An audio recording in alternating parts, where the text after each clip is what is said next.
अस्सलाम वालेकुम, मेरा नाम है जहाज़ हाशमी और ये है ऑडी S8 प्लस 2016 मॉडल और ये गाड़ी पाकिस्तान में 1 ऑफ 1 है। आपने RS5 देखी होंगी, S6 वगैरह देखी होंगी, लेकिन ये गाड़ी बहुत यूनिक, बहुत रेयर और बहुत ज़्यादा पावरफुल है। ये अपनी प्राइस को काफ़ी तक जस्टिफाई करती है और इसमें इतने सारे फीचर्स दिए गए हैं जिन्हें शायद ही आपने किसी गाड़ी में देखे हों।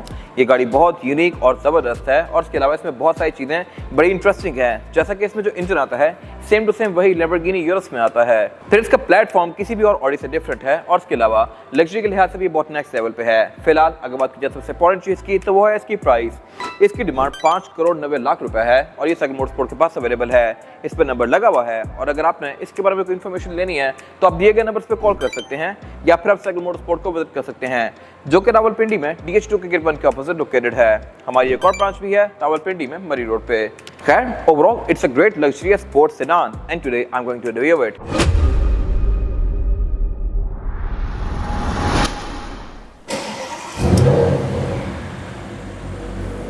Let's start with the exterior of this car। लेकिन इस गाड़ी के बारे में सबसे इंटरेस्टिंग फैक्ट ये है कि ये गाड़ी सिर्फ 25,000 किलोमीटर चली हुई है। कहने के लिए 16 मॉडल है, 9 साल पुरानी गाड़ी, बट इतनी लो माइलेज है तो ऑब्वियसली ये गाड़ी ऑलमोस्ट ब्रांड न्यू ही है। फिर इसके अलावा अगर आपने वीडियो यहाँ तक देख लिया तो मेरे चैनल को सब्सक्राइब जरूर कर लीजिएगा और इस वीडियो को लाइक भी कर दीजिएगा। मैं रोज ही इस तरह की लग्जरियस गाड़ियों की वीडियोस लेके आता रहता हूँ। रिसेंटली मैंने रैप्टर और SVR का रिव्यू पोस्ट किया है और बाकी भी रोज ही इस तरह की गाड़ियाँ आती रहती हैं, so do subscribe my channel. फिलहाल अब अगर बात की इस गाड़ी की लुक्स की तो यहाँ पे सब कुछ बहुत स्टेल्थी और ब्लैक्ड आउट है। ये गाड़ी S8 प्लस है। S8 प्लस 2016 के बाद आना शुरू हुई थी। एग्जैक्ट जनरेशन वगैरह मैं कवर करूंगा आगे जाके इस रिव्यू में। फिलहाल अगर बात की जाए फ्रंट पे फीचर्स की तो कहने को सिर्फ यहाँ पे हेडलाइट्स ही हैं, नीचे फॉग लैंप वगैरह नहीं दिए गए, ये एरिया बंद है। बट इसकी हेडलाइट्स में ही इस तरह के एंगल्स दिए गए हैं कि आपका सारा एरिया कवर करती हैं। अगर आप इसको टर्न करते हैं तो टर्निंग के लिए यहाँ पे अलग से लाइट्स दी गई हैं। फिर इसकी जो फॉग है वो भी इसकी हेडलाइट के अंदर ही दी गई है। इसके अलावा इसकी DRL भी है, 2016 के बाद आई थी, फेसलिफ्ट के बाद से, जो कि लुक्स के लिहाज से काफ़ी खूबसूरत है। प्री फेसलिफ्ट कार की हेडलाइट्स भी अपनी जगह अच्छी थी, लेकिन ये लुक ज़्यादा एक्सप्रेसिव है। बाकी गाड़ी फ्रंट पे और बैक पे ऑब्वियसली पार्किंग सेंसर्स ऑफर करती है। इसमें हेडलाइट वॉशर दिए गए हैं और इसके अलावा S8 प्लस में ये कार्बन फाइबर की ट्रिम्स दी गई हैं जगह जगह, एक्सटीरियर पे भी और इंटीरियर में भी। और इसके फ्रंट पे जो सिर्फ चीज़ें क्रोम है वो है इसका लोगो और इसके अलावा S8 प्लस का बैज एंड दैट्स इट। बाकी सब कुछ यहाँ पे ब्लैक्ड आउट है। वाइपर ऑब्वियसली इसमें रेन सेंसिंग है, हेडलाइट्स ऑटोमेटिक हैं, ऑटो लेवलिंग वाली हैं और ग्राउंड क्लियरेंस के लिहाज से भी ये गाड़ी डिसेंट है। फिलहाल तो ये गाड़ी काफ़ी लो लग रही होगी, लेकिन ऑब्वियसली इसमें हाइट कंट्रोल है तो आप इसको रेस ऑल ओवर भी कर सकते हैं। ये पाकिस्तान में आपको कहीं भी इशू नहीं करेगी। और बाय द वे लुक्स के लिहाज से ऑडी हमेशा थोड़ी सी अंडरस्टेटेड होती हैं। ये गाड़ी आपको बाहर से दिखने में कहीं से भी इतनी हाई परफॉर्मेंस कार नहीं लगेगी। अगर ये गाड़ी खड़ी हो और साथ में सिविक वगैरह या 4-5 इस तरह की गाड़ियाँ खड़ी हों तो ये गाड़ी सिर्फ साइज़ के लिहाज से उनसे बड़ी लगेगी, रिम्स के लिहाज से, लेकिन बाकी ये गाड़ी उन्हीं की तरह डिसेंट और सोबर सी है। क्राउन भी लुक्स के लिहाज से काफ़ी हद तक इससे मिलती जुलती है, लेकिन अंडर द हुड ये गाड़ी सही बीस्ट है। और ऑब्वियसली फीचर्स आपको जैसे जैसे आप इस पर गौर करेंगे आपको नजर आना शुरू हो जाएंगे। जैसे कि यहाँ पे V8 की बैजिंग दी गई है, ये सिग्निफाई ये करता है कि इसमें इंजन V8 है और ट्विन टर्बो चार्ज है। फिर इसके अलावा रिम इसमें 21 इंचेस के हैं जो साइज लैंड क्रूजर्स में आता है। फिर इसके अलावा बाकी यहाँ पे फीचर्स और भी रिसेंट दिए गए हैं। फिर इसके अलावा इसके जो ये साइड मिरर हैं ये एडजस्टेबल हैं, रिट्रैक्टेबल हैं, इनमें ऑटो वाला फीचर भी आता है, ब्लाइंड स्पॉट मॉनिटर्स भी हैं और इसके अलावा इसमें ऑटो डिमिंग वाला फीचर भी है। फिर नीचे पर लाइट्स वगैरह भी दी गई हैं और कैमरास भी। ये 360 डिग्री कैमरा सेटअप भी ऑफर करती है, ऑल्दो ये गाड़ी इतनी पुरानी है। और अगर बात की जाए इसकी एब्सोल्यूट साइड प्रोफाइल की तो साइज के लिहाज से ये गाड़ी एक फुल साइज सेडान है। इसमें इससे लंबा वर्जन भी ऑफर होता है, लॉन्ग व्हील बेस वाली गाड़ी, लेकिन वो सिर्फ A8 में आती है। For quick information, A8 basically Audi की S क्लास या 7 सीरीज के बराबर की गाड़ी है, जो कि लग्जरी के लिहाज से ऑल आउट होती है। उसमें हर चीज़ ऑफर होती है और लॉन्ग व्हील वर्जन भी ऑफर होता है। लेकिन S8 बेसिकली जैसे S63 होती है या BMW में M पैकेज वाली गाड़ियाँ होती हैं, वैसे ही ऑडी में S क्लास होती है जो कि S8 वगैरह है। अब ये 8 है, इसमें लॉन्ग व्हील वर्जन ऑफर ही नहीं होता। ये इसकी 3rd जनरेशन है। 4th जनरेशन से ऑनवर्ड यानी कि 2019 के बाद वाली जो नई शेप आ गई थी उसमें S8 में long wheel base version offer हो रहा है। इस गाड़ी में ऑफर ही नहीं होता था। ये गाड़ी बेसिकली फुली लोडेड है। फिर इसके अलावा हाइट कंट्रोल से आप इसको रेस लोअर तो कर ही सकते हैं, बट स्टिल नॉर्मल हाइट पे भी इसकी ग्राउंड क्लियरेंस अच्छी है। फिर इसके अलावा अगर बात की जाए फीचर्स की तो इसमें स्मार्ट एंट्री आती है, सॉफ्ट क्लोज आता है। अगर मैं डोर को आधा बंद करूंगा तो ये बाकी खुद बंद होगा। स्मार्ट एंट्री इसके चारों डोर्स में दी गई है। रेयर पैसेंजर्स के लिए इलेक्ट्रॉनिक कर्टन्स हैं, सनरूफ भी है इस गाड़ी में और बाकी यहाँ से भी एक गाड़ी पूरी ब्लैक्ड आउट है। आपको कहीं भी कोई सिल्वर चीज़ नजर नहीं आएगी रिम्स को छोड़ के। और बाय द वे ये रिम्स भी ऑप्शनल होते हैं, आप लेते टाइम इनको चेंज भी करवा सकते हैं। इस गाड़ी में ऑनर की चॉइस के मुताबिक ये रिम्स रखे गए हैं जो कि S8 के सिग्नेचर रिम्स हैं। बाकी इसमें ब्लैक रिम्स भी ऑफर होते हैं।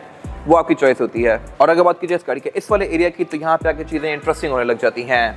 ये गाड़ी क्वाट्रो है। क्वाट्रो ऑडी में ऑल व्हील ड्राइव वाली गाड़ी को कहते हैं। A8 में सिर्फ रियर व्हील ड्राइव वाली गाड़ी भी आती है। S8 होती ही टॉप ऑफ लाइन है बड़े इंजन के साथ, तो ये ऑल व्हील ड्राइव आती हैं। फिर इसके अलावा इसकी जो डिस्क ब्रेक है ये भी आम गाड़ियों के रिम्स के बराबर है। इसका साइज काफ़ी बड़ा है। फ्रंट पे डिस्क में S8 की बैजिंग दी गई है। एक्जैक्ट चीज़ें मैं कवर करूंगा आगे जाकर टायर वाले सेक्शन में। फिलहाल अभी अगर बात की जाए इस वाले एरिया की, तो इसका फ्यूल टैंक राइट पे दिया गया है और इसकी फ्यूल टैंक कैपेसिटी तकरीबन 80 लीटर्स के आसपास है। टैंक इसका फुल तकरीबन 25,000 के आसपास होगा। इसके अलावा बैक पे एरियल एंटीना दिया गया है, क्वार्टर ग्लास वगैरह आते हैं। अगर बात की जाए इसकी लुक्स की, तो ये गाड़ी कहीं से भी शो नहीं करवाती कि ये कोई एग्रेसिव स्पोर्ट्स कार टाइप की गाड़ी है। S63 में बॉडी किट्स आती हैं, बड़े बड़े एग्जॉस्ट आते हैं, बड़े बड़े रिम आते हैं, लेकिन इस गाड़ी में वैसा कुछ भी नहीं है। सब कुछ यहाँ बड़ा डिसेंट और सोबर सा है। तो आप कह सकते हैं कि ये गाड़ी सही बिजनेसमैन पे फोकस है। और अगर बात की जाए इस गाड़ी के रेयर एंड की, तो यहाँ भी सब कुछ सिंपल और क्लीन सा है। बैक पे जैसे इसमें क्वाड एग्जॉस्ट दिए गए हैं जो कि थोड़े से फ्लैशी हैं, और बाकी इसके अलावा सब कुछ यहाँ डिसेंट है। इवन जो इसकी कार्बन फाइबर की ट्रिम्स हैं वो भी बड़ी सोवर सी दी गई हैं। अब कहने को यहाँ पे कार्बन फाइबर है, लेकिन ये आपको नजर नहीं आएगा जब तक आप इस पर गौर ना करें, क्योंकि बिल्कुल गाड़ी के कलर से मिलता जुलता है। और अगर बात की जाए गाड़ी के कलर की, तो ये देखने में है तो ब्लैक, लेकिन इसमें ब्राउन शेड है जो कि ऑडी A6 वगैरह में ऑफर करती है। ऑब्वियसली इसमें भी है, और इसकी भी एक अपनी ही लुक आती है दिन के टाइम में। बाकी फेस पे जो ये टेल लाइट्स हैं ये भी फेसलिफ्ट के बाद वाली हैं। ये शेप 2012 में आना शुरू हुई थी और 2019 में खत्म हुई थी। 2016 में इसको एक बार फेसलिफ्ट किया गया था। ये गाड़ी क्योंकि 16 है तो फेसलिफ्ट के बाद वाली गाड़ी है। टेलगेट इसमें पावर्ड आता है जो कि ऑल द वे अप जाएगा अनलॉक करने पे, लाइक दिस। और ट्रंक कैपेसिटी के लिहाज से भी ये बहुत सारा स्पेशियस है। यहाँ पर आप 5 से 6 लोगों का लगेज इजीली रख सकते हैं। और इसके अलावा सेंटर में फिर एक ये एरिया दिया गया है जिसको आप अनफोल्ड करके बैक से कोई स्की डॉट्स वगैरह गुजार सकते हैं। नीचे इसमें स्पेयर टायर भी कंपनी से ही ऑफर होता है, जो कि मेरे ख्याल से एक अच्छी चीज़ है। और इसके अलावा साइड पे इसकी पॉकेट्स दी गई हैं जहाँ आप छोटा मोटा सामान रख सकते हैं। फिर बाकी इस गाड़ी में सिर्फ एक चीज नहीं है, और वो है डायनामिक पैकेज। डायनामिक पैकेज में बेसिकली बैक पे कार्बन फाइबर का एक स्पॉइलर आता है, कार्बन सेरामिक ब्रेक्स आती हैं, और वो उसकी top speed 306 kilometre per hour होती है। लेकिन वो चीज की बहुत सारा यूजफुल नहीं है। ये भी as good as dynamic package वाली कार है अगर आप इसको ट्रैक पे ना लेके जाएं तो। और अब अगर बात कीजिए इस गाड़ी के इंटीरियर की, तो यहाँ बैठते साथ ही पहली चीज नोटिस करेंगे वो है इस पे कार्बन फाइबर की ट्रिम्स। यहाँ जगह जगह कार्बन फाइबर दिया गया है, और इसका एग्जॉस्ट नोट बहुत मजेदार है। ये इसका स्टार्टअप, और ये आपको इन पर्सन सही एक मजेदार किस्म की फील देती है। एग्जॉस्ट नोट भी इसका बड़ा मजे का है। खैर अगर बात कीजिए इस गाड़ी के इंटीरियर की, तो लुक्स के लिहाज से ये काफी डिसेंट सा है, जबकि इसके साथ की एस क्लास या 7 सीरीज वगैरह के इंटीरियर काफी फ्लैशी होते हैं। एस क्लास में बहुत सारी एम्बिएंट लाइट्स आती हैं, सीट्स काफी बोल्स्टर्ड होती हैं। यहाँ पे सब कुछ टू द पॉइंट है और काफी स्पोर्टी है। रूम इसका पूरा ही ब्लैक है, और हर मटेरियल यहाँ पे बहुत प्रीमियम है। या तो यहाँ पे आपको अल्कंटारा मिलेगा, या कार्बन फाइबर, या लेदर, एंड दैट्स इट। कहीं भी आपको कोई चीप मटेरियल नजर नहीं आएंगे। फिलहाल अगर बात कीजिए स्टीयरिंग व्हील की, तो ये मेरे ख्याल से लुक्स के लिहाज से बेहतर हो सकता था, क्योंकि आप A3 देखें या S8 देखें, इनके स्टीयरिंग व्हील्स काफी हद तक मिलते जुलते ही होते हैं। जस्ट इसकी जो ये पैडिंग है थोड़ी सी डिफरेंट है, और इस रेड कलर की स्टिचिंग दी गई है जो कि इसकी लुक में एक S8 वाला टच ऐड कर रही है। बाकी इस पे S8 का बैच दिया गया है, और मल्टीमीडिया कंट्रोल्स पे ना होने के बराबर हैं। फिर से पैडल शिफ्टर्स भी आते हैं जहाँ से आप अप शिफ्ट डाउन शिफ्ट कर सकते हैं, और ऑब्वियसली क्रूज भी ऑफर करती है। फिर इसके स्टीयरिंग में और सीट में मैग्नेटिक फंक्शन भी आता है। जब भी आप इसको ऑन करेंगे तो ये आपके हिसाब से एडजस्ट करेगी सीट को भी, स्टीयरिंग को भी, और सीट्स की जो साइड की पैडिंग है ये भी आपको ग्रिप कर लेंगी। Nice ratio detail. बाकी इसके अलावा अगर बात की जाए मीटर की, तो ये भी इस एरा की मोस्टली ऑडी से जैसा ही है, लेकिन ये थोड़ा ज़्यादा एग्रेसिव है, क्योंकि इसमें एक तो S8 की बैजिंग दी हुई है। इसका RPM काफ़ी तेज़ी से मूव करता है क्योंकि इंजन काफ़ी हाई परफॉर्मेंस है। और इसके अलावा सेंटर में जो स्क्रीन दी गई है इसमें भी S8 ही बनी हुई है। फिर इसके अलावा स्क्रीन में ये गाड़ी आपको बहुत सारी चीज़ें शो करवाएगी, जैसे कि ट्रेस, एवरेज किलोमीटर पर लीटर, आउटसाइड टेम्परेचर, गाड़ी की स्टैट्स, ये सब कुछ। और इसके RPM पे जो ये रेड लाइन्स आपको नजर आ रही हैं, जो कि अभी 5.2 पे है, इसको आप अपनी मर्जी के हिसाब से एडजस्ट कर सकते हैं। या फिर अभी ये गाड़ी ठंडी है तो ये 5.2 पे होगी। जैसे ही गाड़ी गर्म हो जाएगी तो ये फिर नीचे आकर तकरीबन 6.5 या 7 के आसपास आ जाएगी। तो ये लाइन आप खुद भी इलेक्ट्रॉनिकली एडजस्ट कर सकते हैं। फिर इसके अलावा इसके मीटर के आसपास भी इस तरह के डॉट्स दिए हुए हैं, लाइट्स, और ये बेसिकली इसकी स्पीड लिमिट के हैं। अगर आपने क्रूज लगाया है और आपने लिमिट 80 रखी है तो 80 तक की लाइट्स ऑन हो जाएंगी, उससे आगे लाइट्स ऑफ होंगी, गाड़ी वहां तक जाएगी, उससे आगे नहीं जाएगी। जैसे आप लिमिट्स को इंक्रीज करेंगे तो फिर ये डॉट्स भी बढ़ते जाएंगे। बाकी अगर बात कीजिए मीटर की हाउसिंग की, तो ये पूरी ही लेदर की फिनिश में है। इसमें रेड स्टिचिंग दी गई है, डैशबोर्ड की डिफरेंट लेयर्स हैं, साउंड सिस्टम इसमें बोस का है, स्पीकर्स भी इसमें काफी सारे दिए गए हैं। और अगर बात कीजिए मल्टीमीडिया की, तो ऑडी MMI इसका नाम है, और इसको आप खुद ही फोल्ड अनफोल्ड भी कर सकते हैं, लाइक दिस। अगर आप इसको फोल्ड कर दें तो ये लगता ही नहीं कि यहाँ पे कभी था भी सही, और अगर आप इसको निकालते हैं तो फिर आपको गाड़ी की बेसिक चीज़ शो करवाता है, जैसा कि गाड़ी की stats, bluetooth, aux, navigation, USB, ये सारी चीज़ें यहाँ पे आती हैं। स्क्रीन ये टच में नहीं है, आप इसको यूज़ यहाँ पे नीचे दिए गए ट्रैक पैड से करेंगे लाइक दिस। तो ये मेरे ख्याल से थोड़ा सा ओल्ड फैशन है, यहाँ से गाड़ी अपनी एज शो करती है। तो इसके कंट्रोल्स के राइट साइड पे एक ट्रैक पैड दिया गया है जो कि टच सेंसिटिव है और यहाँ पे अपने फेवरेट ट्रैक्स को सिलेक्ट कर सकते हैं। इसके अलावा ये जो आसपास की फ्रिल्स हैं ये सारी कार्बन फाइबर की हैं। नीचे कुछ फिजिकल बटन दिए गए हैं ट्रैक्शन कंट्रोल वगैरह के लिए, और उससे नीचे इसका क्लाइमेट कंट्रोल दिया गया है। क्लाइमेट कंट्रोल इस गाड़ी में 4 जोन है, यानी कि चारों ही पैसेंजर्स अपनी मर्जी के हिसाब से क्लाइमेट कंट्रोल को एडजस्ट कर सकते हैं, और इसमें चारों ही सीट्स हीटेड प्लस वेंटिलेटेड भी हैं। तो ये मेरे ख्याल से एक अच्छी चीज़ है। इसके अलावा फिर नीचे मल्टीमीडिया कंट्रोल्स दिए गए हैं जो कि मैं कवर कर चुका हूँ। पीछे गेयर सिलेक्टर है और इसमें जो गेयर सिलेक्शन है वो है PRND और स्पोर्ट्स की। इसके इंजन के बारे में एक चीज़ इंटरेस्टिंग है और वो ये है कि ये इंजन V8 है, यानी कि 8 सिलेंडर। लेकिन जब आप इस गाड़ी को लो RPS पे और लो रेस पे चला रहे होते हैं तो इसके सिर्फ 4 सिलेंडर ऑन होते हैं। जैसे आप इसको फ्लोर करेंगे, भगाएंगे, तो फिर ये गाड़ी 8 सिलेंडर पे स्विच कर जाएगी और इससे ये गाड़ी फ्यूल काफ़ी बचाती है। अभी इसकी रेंज 590 है, लेकिन ये काफ़ी देर भी अगर आइडलिंग पे खड़ी रहे तब भी इसकी रेंज 590 ही रहेगी। आइडलिंग पे खड़े हुए गाड़ी ना होने के बराबर फ्यूल लेती है। तो टेक्नोलॉजी के लिहाज से बहुत सारा एडवांस है और मेरे ख्याल से एक बड़ी ज़बरदस्त चीज़ है। परफॉर्मेंस के लिहाज से इसके फिगर्स इंसेन हैं जो कि मैं डिटेल में कवर करूँगा आगे जाके। और बाकी यहाँ पे सब कुछ बिल्कुल क्लीन सा है। यहाँ का फोल्डर्स दिए गए हैं, पार्किंग ब्रेक इलेक्ट्रॉनिक है और इसका सेंटर कंसोल भी इंटरेस्टिंग है इस तरह से कि आप इसको इस तरह से ओपन कर सकते हैं, लेकिन अगर आपने इसको एज एन आर्मरेस्ट यूज़ कर रहे हैं तो आप इसको इस तरह से एक्सटेंड भी कर सकते हैं आगे की तरफ, दोनों ही साइड्स को। बाकी अगर बात की जाए सीट्स की, तो ये सीट्स परफोरेटेड हैं। इस पर क्रॉस स्टिच पैटर्न दिया गया है और पंच होल्स दिए हुए हैं। इन पंच होल से ये सीट्स आप पे हवा थ्रो करती हैं। ये हीटेड और वेंटिलेटेड दोनों हैं और इसके अलावा आप इसके हेडरेस्ट को भी अपनी मर्जी के हिसाब से इस तरह से एडजस्ट कर सकते हैं। तो ये भी एक अच्छी चीज़ है। बाकी ये सीट्स इलेक्ट्रॉनिकली एडजस्टेबल हैं, इसमें एडजस्टमेंट्स बहुत सारी आती हैं। और अगर बात की जाए डोर्स की, तो इनमें यहाँ पे अल्कंटारा दिया हुआ है जो कि अगेन एक हाई एंड मटेरियल है। रूफ भी इसकी पूरी ही अल्कंटारा की ही बनी हुई है। डोर्स में कार्बन फाइबर दिया गया है। विंडोज़ की ऑल ऑटो हैं, साइड में रिट्रैक्टेबल हैं और हीटेड भी हैं, और इसके अलावा इसकी हेडलाइट्स में भी ऑटोमेटिक वाला फीचर आता है। इसकी सनरूफ थोड़ी सी इंटरेस्टिंग है। इस तरह से अगर मैं इसको बंद करता हूँ तो इसका शेड भी साथ ही मूव करेगा, यानी कि आप गाड़ियों की सनरूफ की तरह इसका शेड स्लाइड नहीं कर सकते। इसकी सनरूफ के अंदर कोई मैकेनिज्म टाइप दिया हुआ है, जैसा कि PHEV Prius में सोलर आता है छत के अंदर, तो उसमें भी कुछ वैसी ही चीज़ है। आई एम नॉट श्योर कि ये क्या है, अगर आपको पता हो तो कमेंट सेक्शन में मेंशन कीजिएगा। इसका ये शेड नहीं मूव होता, ऑल्दो इस गाड़ी में सनरूफ है, लेकिन ये सनरूफ की तरह फील नहीं करवाती। अगर आप इसको खोलेंगे तो ये फिर खुल ही जाएगी शीशे समेत। रेयरव्यू मिरर्स का ऑटो डिमिंग वाला है। यहाँ पे क्वार्टर की बैजिंग दी गई है जो कि शो का बात है कि top of the line Audi है। और अब अगर बात की जाए इस गाड़ी में ड्राइव पैसेंजर्स के लिए सीटिंग कैपेसिटी की, तो यहाँ भी सब कुछ बहुत प्रीमियम है, लेकिन सिर्फ एक चीज़ यहाँ पे आप मिस करेंगे, वो है लेग रूम। ये शॉर्ट व्हील बेस वाली गाड़ी है जैसे कि मैंने पहले बताया, तो इसमें लेग रूम का आपको थोड़ा सा इशू होगा, लेकिन बाकी सब कुछ यहाँ पे बहुत प्रीमियम है। बेशक वो सीट्स हों, फीचर्स हों या जो मर्जी हो। अगर बात की जाए फीचर्स की, तो रेयर पैसेंजर्स के लिए यहाँ पे ये स्क्रीन्स दी गई हैं। अगेन ये टच में नहीं है, इनको आप यहाँ पे दिए गए कंट्रोल से यूज़ करेंगे। दोनों स्क्रीन्स के अलग अलग कंट्रोल्स हैं, इनसे मैं इनको यूज़ कर सकता हूँ लाइक दिस। और इसके अलावा इसका जो ये सेंटर कंसोल है ये पूरा कंट्रोल पैनल है, यहाँ से आप इसकी बहुत सारी चीज़ों को एडजस्ट कर सकते हैं। सबसे पहले जो कंट्रोल्स दिए गए हैं ये क्लाइमेट कंट्रोल के हैं। सीट्स बैक पे भी हीटेड और वेंटिलेटेड हैं और यहाँ पे प्रॉपर क्लाइमेट कंट्रोल की इंडिकेशन भी दी गई है।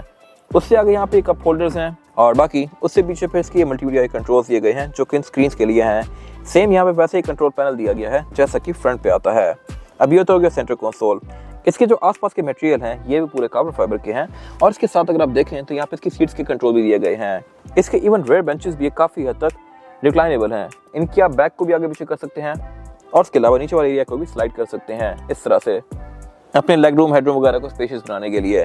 और इसके अलावा इसमें एयरवेंट्स भी काफ़ी सारे हैं, सेंटर में तो हैं ही, पाँव पे भी हैं और यहाँ पे भी हैं, तो ये आप पे हर तरफ से हवा थ्रो करेगी। फिर रेयर पैसेंजर्स के हेडरेस्ट भी इसमें फ्रंट की तरह ही एडजस्टेबल हैं। और इसके अलावा बैक पे जो कैबिन लाइट्स हैं ये भी इंटरेस्टिंग हैं, क्योंकि इसमें यहाँ पे लाइट्स दी गई हैं, लेकिन ये आप जैसे मर्जी टैप करते हैं पे ये ऑन नहीं होंगी। उसकी वजह यह है कि ये ऑन यहाँ राइट से होती हैं और अगर आप यहाँ की लाइट ऑन करेंगे तो यहाँ की भी ऑन हो जाएगी। फिर इसके अलावा इसमें एम्बिएंट लाइटिंग भी आती है, रूफ में भी, पाँव पे भी, डैशबोर्ड में भी कुछ जगहों पे, और इसका भी काफ़ी अच्छा सा इफेक्ट आता है। फिर इवन रेयर पैसेंजर्स के लिए डोर्स के साथ यहाँ ऊपर माइक्रोफोन भी दिए गए हैं और बाकी इसके अलावा रेयर पैसेंजर्स के लिए भी मेमोरी फंक्शन दिए गए हैं दोनों ही सीट्स में।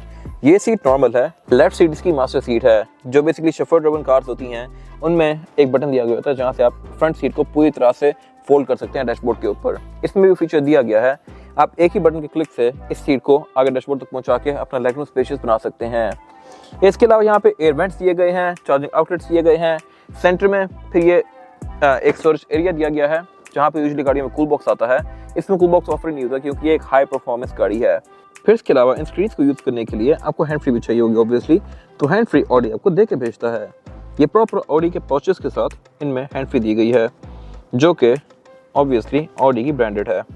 और ऊपर यहाँ पे इसके डीवीडी प्लेयर वगैरह दिए गए हैं, जहाँ पर SD कार्ड या CD वगैरह डाल सकते हैं। फिर इसके अलावा रेयर पैसेंजर्स के लिए प्राइवेसी कर्टन्स भी आते हैं। एक गाड़ी के लिहाज से मेरे ख्याल से मैक्सिमम चीज़ें हैं बैग पे। और फिर रेयर पैसेंजर्स के लिए ब्लाइंड यहाँ पे बैग पे भी आता है, जिसको मैं इधर से ही फोल्ड अनफोल्ड कर सकता हूँ लाइक दिस।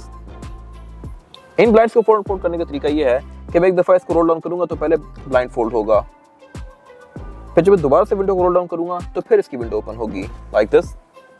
बंद करने का तरीका ऑपोजिट है, जैसे ये विंडो बंद करूंगा तो विंडो बंद होगी, विंडो बंद होने के बाद अगर मैं दोबारा इसको पुल करूंगा तो फिर ये ब्लाइंड बंद होगा, इस तरह से। फिर इसके अलावा राइट साइड बैठ के लेफ्ट विंडोज को यूज कर सकता हूँ। और इसके अलावा अगर आपने यहाँ पे तीसरा बंदा बैठाना है तो आप इस कंसोल को फोल्ड भी कर सकते हैं लाइक दिस। और यहाँ पे अभी एक सीट दी गई है, सेंटर में फ्लोर बेड ना होने के बराबर है, लेकिन सिर्फ यहाँ पे बंदा एडजस्ट हो सकता है। सेंटर में यहाँ पे ये प्रॉपर पावर आउटलेट दिया गया है, जहाँ पे अपना फोन वगैरह चार्ज कर सकते हैं। और अब अगर बात कीजिए इस गाड़ी की अंडर द हुड सिचुएशन की, जिसके सारे पैसे हैं, तो इंजन इस गाड़ी में 4000 CC twin turbocharged V8 petrol आता है। बाकी सारी गाड़ियाँ छोटे इंजन ऑफर करती हैं, लेकिन S8 में यही इंजन आता है जो कि टॉप ऑफ द लाइन है और परफॉर्मेंस के लिहाज से बहुत ही ज़बरदस्त है। अगर बात कीजिए फिगर्स की तो ये गाड़ी 605 हॉर्स पावर प्रोड्यूस करती है, जो कि इंसेन अमाउंट ऑफ पावर है सिर्फ इतनी सी गाड़ी के लिए। और ये गाड़ी 0 to 100 भी 3.4 सेकंड में करती है, जो कि इंसेनली फास्ट है। ये लिटरली ऑडी e-tron GT वगैरह से ज़्यादा तेज़ है। S8 बेसिकली ऑडी का एंड है, इससे ऊपर कुछ भी नहीं है। और this car is no different. बाकी इंजन बेस का काफ़ी वेल इंसुलेटेड है। ये इंजन ट्विन टर्बोचार्ज है, तो यहाँ पे आपको इंटेक्स वगैरह काफ़ी सारे नजर आएंगे। और अगर बात की जाए इस इंजन की इटसेल्फ, तो ये सेम इंजन लैम्बोर्गिनी यूरस में भी आता है, तो बेसिकली ये वही प्लेटफॉर्म शेयर करी है और साइज़ के लिहाज से उससे छोटी है। फिर इसके अलावा जैसा कि मैंने बताया कि ये S8 प्लस 2016 के बाद वाली है, तो इसका चेसिस सस्पेंशन वगैरह कंपैरेटिवली डिफरेंट है और इसका चेसिस कोड भी पहले वाली S8 से डिफरेंट है। और अगर बात की जाए पहले वाले S8 की 2014-15 में जो आती थी, तो वो गाड़ी 513 हॉर्स पावर प्रोड्यूस करती थी और इसका 0 to 100 3.9 सेकंड था। ये उससे बहुत ज़्यादा क्विक है। तो अगर आप 2013-14 वाली S8 को देख रहे हैं, कंसिडर कर रहे हैं, तो इस पर अपग्रेड करना लिटरली वर्थ इट है। फिर इसकी स्पेशलिटी को शो करने के लिए इसके इंजन का हुड भी काफ़ी यूनिक सा डिज़ाइन किया हुआ है। इस पर V8 TFSI की बैजिंग दी गई है। बोर्ड के अंदर इसके इंस्टॉलेशन हाइड्रोलिक्स वगैरह दिए गए हैं। अब अगर बात की जाए इसकी साउंड की, तो obviously there is no replacement to displacement, ये बात टोटली सच है। ये इंजन V8 है और इसकी जो साउंड है वो कभी भी आपको इनलाइन 6 या V6 वगैरह से नहीं आ सकती। इसमें एग्जॉस्ट सिंपल लगा हुआ है, बट स्टिल इसकी आवाज़ अच्छी खासी लाउड है। अगर आप इस पर लेकर कोई लाउड एग्जॉस्ट लगा दें तो फिर ये गाड़ी आपको सही मदद कराएगी। इवन ये गाड़ी शॉक होते हुए भी पॉप्स एंड बैंग्स करती है, ये चेक कीजिए।